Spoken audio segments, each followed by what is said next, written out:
The Shadow of Fu Manchu. Based on the stories by Sax Rohmer.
On Nayland Smith's promise to rescue her brother from Dr. Fu Manchu, Karame discloses to him the temporary hiding place of Dr. Fu, a houseboat on the Thames River. Alone and at night, Smith and Dr. Petrie trap the Oriental. They are in turn threatened by the knives of Fu Manchu's dacoits. Escaping from the houseboat, they are closely followed by Dr. Fu's killers to a deserted hut. As Smith closes the door in the face of the pursuing dacoits, crashing pistol shots shatter the silence of the dark room. Down, Petrie. One of those devilish dacoits is in this room. No. Those shots aren't meant for us. He's shooting through the window. He's shooting at the dacoits. Great Scott, who? Dr. Petrie. Karame, good Lord. What are you doing here? I followed you. You knew I would, didn't you? But I was forced to hide because of another who was also following you when I saw you heading toward the hut. We thought you were one of Fu's dacoits, Karame. But the danger to you, Karame. You shouldn't be here. This is your pistol, Dr. Petrie. I found it in your house. Oh, thanks. They will return. You must go. But you... You have failed. I must go back to him. There is no other way. Please, hurry. She's right, Petrie. Come along. Come with us, Karame. No, I cannot. You must hurry. Great Scott, look there. Two of them in the path. Dead. Yes, but hurry. Where can we reach you? Leave that to me. Now go. I shall be suspected. That's right. Come on, Petrie. Good night, Karame. Goodbye, Dr. Petrie.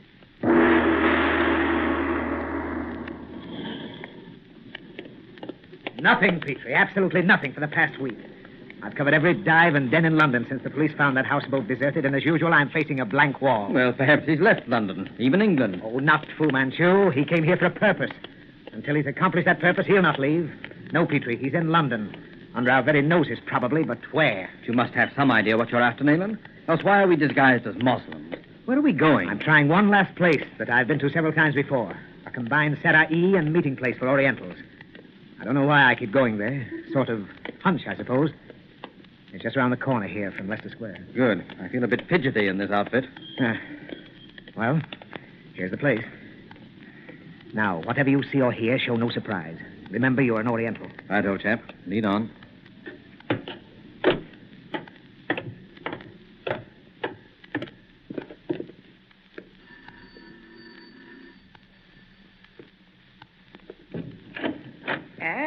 What you want here? Niharak Saeed, Yusuf. Naharak Saeed and Barak Smith City. I did not recognize you. Enter and welcome.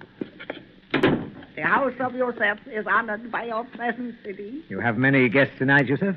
Allah smiles upon my house this night, Sidi. Yes, there are many guests. You wish to see? Yes, but without being seen. Take us to the small room with the panel. The room is vacant, Sidi. This way, please. The city has further orders? None, Yusuf. You may leave us now. Honor, I see. You seem to know the old fellow pretty well, Nayland. Yes, through his son. I helped the young rascal out of a mess in Alexandria. Oh. I've been here several times hoping to run across one of Fu Manchu's men. So far, I've always drawn blank. And you spoke of a panel. Yes, here. It'll give us a fair view of the main room, and we'll remain unseen. I'll open it. Quite a gathering. Bit of the Orient in the midst of London, eh? Did you expect to find one of Fu's men here? Being a recognized meeting place for Orientals, I'm certain that some of the Fu Manchu group use it at times. Those two Chinese over against the far wall. Yes? Do you recognize them? No, Oh, a new arrival. Look. By Jove. A woman. Fashionably dressed and certainly out of place here. Crossing the room in this direction. Great Scott. Huh? Don't you recognize her? Even hidden by that thick veil? Carry. Good heavens, what's she doing here? It's amazing the way she gets about. At last we have something to go on. Who's she speaking to? I can't see her. Oh, neither can I. She's too far to the side and... Oh, she's going back, leaving. The man she spoke to. We've got to see him. We must get that chap. Come on, close the panel. Hurry. Come on, we're going into that main room. The city is leaving. The woman who just left. Whom did she speak to, Yusef? A stranger, Yassid. He has never been here before. We must see him, Yusef. Speak to him. But he has already gone by the rear door. Oh, blast it. Come on, Petrie. Around to the alley. All right. Hurry, down this alley. Oh, if we've missed the fellow. Here, the back entrance. Not a soul in sight. We couldn't have been 5 seconds behind him. Where the deuce could he have gotten to? He must have sprouted wings. Well, couldn't he have gone with Karame? She'd have had to wait for him to come out of the alley, and we'd have met him. Oh, I'd give £100 to have that fellow. Well, we can't stop here. Let's get back to the street. Yes, by the gods. Clues in this war with Fu Manchu are few enough, and through a tiny error of judgment in time, we bungle. Oh, well, come along. We might as well consider ourselves beaten and go home. The mere thought that our waiting at that panel a moment too long may have given Fu Manchu a victory is appalling. Yes, it is, Nayland. Although he is only the tool of the Black Poppy Society, but a tool that menaces the civilized world. Shall we walk? Baker Street isn't far. Yes. Oh, what dark scheme have we had a glimpse into? What state secret's about to be stolen? Or what servant of the crown is to be kidnapped or murdered? Well, on this occasion, Nayland, Karame may not have been acting as his emissary. It may be that bosh, of course she was. The person she spoke to received urgent instructions. His hasty departure proves that. And curse it, I never even had a glimpse of him. Look out, men! For heaven's sake, watch where you're going. That car almost hit you. That car, a Mercedes. Did you see who was in it? How could I? I was hauling you out of the way. Nayland, you're in London, not in Burma now. Karame in that car. She threw something out of it as it passed, a folded paper. Wait a moment. Yes. Here it is. Look here. Karame in that car? That's impossible, Nayland. She must have passed this spot long ago. Ah, what the devil can she mean? Well, if it isn't a secret, Listen, you might... listen. Andaman second, white-haired Stewart. What does that mean, Petrie? Great Scott, she saw through our disguises, recognized us. She's given us a clue. I say, cabby!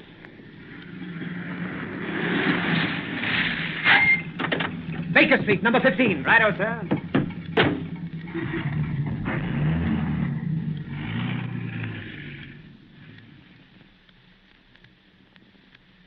Well, Nayland, what the deuce does it all mean? Andaman second, white-haired Stewart.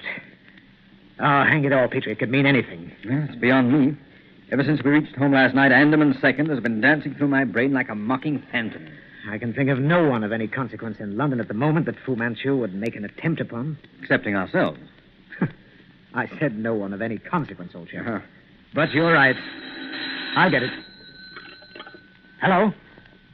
This is he speaking. Yes, Weymouth. Who? Frank West. Oh, yes. Yes, we'll be right over. And there you are, Petrie. I knew as well as if I'd seen it with my own eyes that something was brewing last night, and within a stone's throw of us, 3 doors up the street. Someone has gotten at Frank West. Frank Norris West, the American aviator and inventor? Of the aero torpedo, yes. He's been offering it to the British War Office, and they've delayed too long. Delayed too long? What do you mean? I mean the potentialities of that torpedo have attracted the attention of our good friend, Dr. Fu Manchu. Come on, Petrie. We'd better get up there as quickly as possible. Well, Nayland, from all the symptoms, he's been heavily drugged. I can't say what drug was used. It's most extraordinary. He rang up the yard an hour ago and said his chambers had been entered by Orientals. When we got here, his front door was bolted, and his windows are 3 floors up. Nothing seems to have been disturbed. The plans of the aero torpedo. In the safe there, I suppose. It's locked. He must have taken an overdose of something and had illusions. However, I thought it best to call you. Lay him on the bed. He's all right, Petrie? Oh, I think he could be safely left to sleep it off, yes? Oh, this safe. Fast locked. Well, thank heaven for that. And the window. You see? Too far from the court below to be reached by ladder and too far down from the roof. There are 2 floors above this. Yes, too far. You've seen these on the windowsill? What? Tracks, Nayland, eh? Some sort of a bird, isn't it? I've never seen bird tracks like these, Petrie. No, neither have I. The whole thing must be an illusion. Are these tracks an illusion, Weymouth? Petrie, somehow you must arouse West at once. Well, if I knew what drug he'd taken. However, I'll try. My case there, Weymouth. Oh, thank you. You get me a glass of water, Nayland. Right. He was a hypodermic. It's possible he took a sleeping draught. Now, here's the water, Petrie. Oh, thanks, yes. I hope this does the trick. And a second. I wonder if we'll find the key to the riddle here. By Jove, he's coming around. The yellow face. Help! Now, it's all right, old man. I'm a doctor. Now, you've been ill. The police. Have they come? The safe. The safe is locked, Mr. West. The police are here. No. The safe. I must see. Help me. Right. Give me a hand with him, Weymouth. Right. Who else knows the combination to that safe, Mr. West? No one. No one but me. You are certain of that? Quite certain? Yes, no one.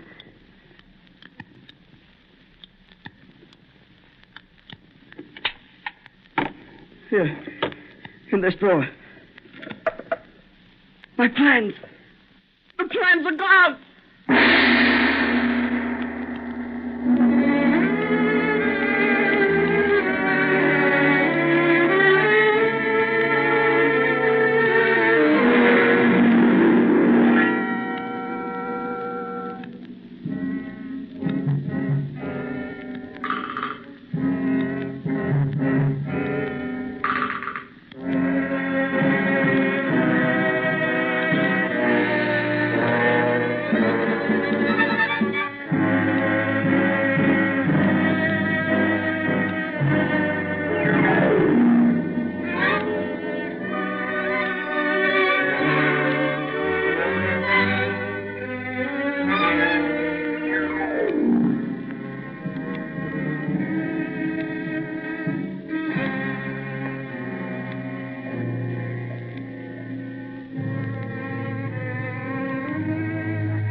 The Shadow of Fu Manchu.